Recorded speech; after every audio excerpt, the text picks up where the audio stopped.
There are a few things you need to know before going on safari in the Masai Mara. Number 1. Just because you're in the Masai Mara doesn't mean that you'll see the Great Migration. Kenya's Masai Mara is best known for its high density of animals, and most notably, the Great Migration. But what many people don't realize is that those massive herds of wildebeest are only in the Masai Mara for a short period of time each year.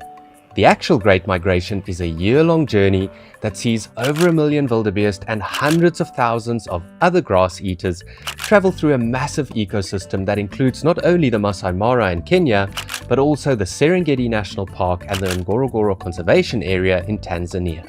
After giving birth on the short grass plains at the southern tip of their migration route, typically in late February, early March each year, the wildebeest start making their way back up north towards Kenya in April. Typically, they only start crossing back into the Masai Mara in late August. Going in September is probably your best bet to see the Great Migration in the Masai Mara, and usually they hang around for the first few weeks of October as well. But by November, they've headed back south into the Serengeti. Bear in mind that even if you come exactly the right time of the year, between August and October, you may still have to work hard and drive far to find the mega herds. This is because certain parts of the reserve may have burned shortly before your arrival, promoting fresh grass growth and subsequently attracting most of the wildebeest. This might mean crossing over from the National Reserve to the Mara Triangle or vice versa for the day, and might include an additional permit fee. Number 2. You don't have to endure the crowds all the time. The Masai Mara can become very crowded. It's not uncommon to see 20, 30 or even 40 safari vehicles at a special sighting like a leopard in a tree or a cheetah on a kill, especially if you come during the migration season that I mentioned earlier. In fact, the river crossings that make the migration season so popular are typically the busiest sightings of all, as scores of vehicles line the banks of the Mara River to see the wildebeest cross. But what I've learned over the years is that you don't have to put up with the crowds all the time. There are so many animals in this ecosystem that you could drive away from a busy sighting at any moment and have a good chance of finding your own lions, leopard or cheetah close by. My advice? Ask your guide to not only listen to the radio and messages coming in from other guides, which typically leads to very crowded sightings, but to also drive some quieter areas close to your camp every other day. This way, you give yourself a chance of having some sightings all to yourself. Number 3. There's a lot more than big cats to see and photograph. Many of you will want to go to the Masai Mara for lions, leopards and cheetah, of which there are plenty. But remember, there's so much more to see and photograph than just the big cats. Everything from the common Thomson's gazelles and topi to the gigantic elephants and giraffes look beautiful in this open terrain. Spend some time along the Mara River to look for hippos and crocodiles, or head over to denser areas like the marsh, where you'll not only see different scenery, but also other species. And don't forget your binoculars, because the Masai Mara is home to a spectacular variety of birds as well. One of my favorite things to do is to drive very slowly in the tall grass looking for the elusive serval cat, which is relatively common to see here. Speaking of tall grass, number 4. Visibility can be poor in certain areas. If you thought the Masai Mara consists of predominantly short grassland, you'd be wrong. Very, very wrong. Because of the high annual rainfall, much of the reserve is covered in tall grass, which not only makes it easier for lions to stalk their prey, but also makes it easier for them to hide from us. Obviously, large numbers of grass eaters like a big herd of buffalo or elephants or the Great Migration herds can easily shorten the grass in parts, but these short grass plains are few and far between. It's only when large-scale burning happens that you'll find big open plains with very short grass, and you have no idea whether or not they'll be there or where they will be before you go. But don't let that put you off.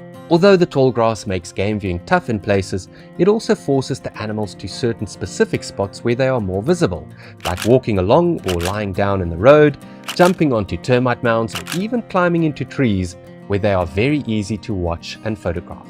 Number 5. Prepare yourself for bumpy roads. While we're chatting about challenges in the Masai Mara, it's worth mentioning the road conditions. For the most part, they are very poor, especially when it's wet. From November, when the short rainy season starts, to the end of May, when the long rains stop, there's a chance that the park turns into a mud bath. Not only does this make the going very slow, but it also means that many of the smaller 2 tracks become inaccessible, drastically reducing your driving area. Even during the drier months from June to October, the roads in the Masai Mara stay very bumpy, so please keep that in mind if you struggle with a serious back issue or other injuries. Luckily, you can stand up in most of the safari vehicles, which makes it a little bit easier to survive the bumps, but that on the other hand takes its toll on your knees. Number 6. The reserve is smaller than you think. When you first arrive in the Masai Mara, the endless plains might seem, well, endless. And although it does cover a massive area, it's not nearly as big as, say, the Serengeti in Tanzania or the Kruger National Park in South Africa. In fact, if you stay at one of the many camps in the central region of the Masai Mara, close to the Talek River, you can easily do day trips to the far northern parts of the reserve, where you'll find the productive marsh made famous by the BBC TV series The Big Cat Diary, or the far south, where you'll find the scenic Sand River. I suggest that you encourage your guide to show you different parts of the reserve so that you can appreciate the best the Mara has to offer. Luckily, the camps are used to guests going on extended safaris, and thus it's easy to arrange packed breakfast if you want to stay out until midday, or even packed lunches if you want to stay out the whole day. Number 7. A good guide makes all the difference. I've mentioned the guides a few times now, and I cannot emphasize enough just how important it is to have a good one. They are the ones that have to find the animals, navigate the bumpy roads and potentially slippery conditions, deal with the crowded sightings, and try and get you into good positions where you have an unobstructed view of the animals. So much of the success of your safari depends on the person sitting behind the wheel of your safari vehicle. And that's why I recommend using Wild 4 African Photo Safaris when you come to the Masai Mara. Not only do they use highly experienced and respectful guides who have a great sense of humor as well, but they also have the best safari vehicles in the entire Kenya, built for comfort, practicality, and photography. I've left a link in the video description if you'd like to learn more, and I've also linked to another video of mine where I did a migration season safari with Wild 4 to the Masai Mara, so go and check out that one as well. If you enjoyed this video, please leave a like, consider subscribing to the channel, and feel free to ask any other questions you have about the Masai Mara in the comments down below. A massive shout out to all my patrons who support this channel with your monthly donations. You guys are rock stars. Until next time.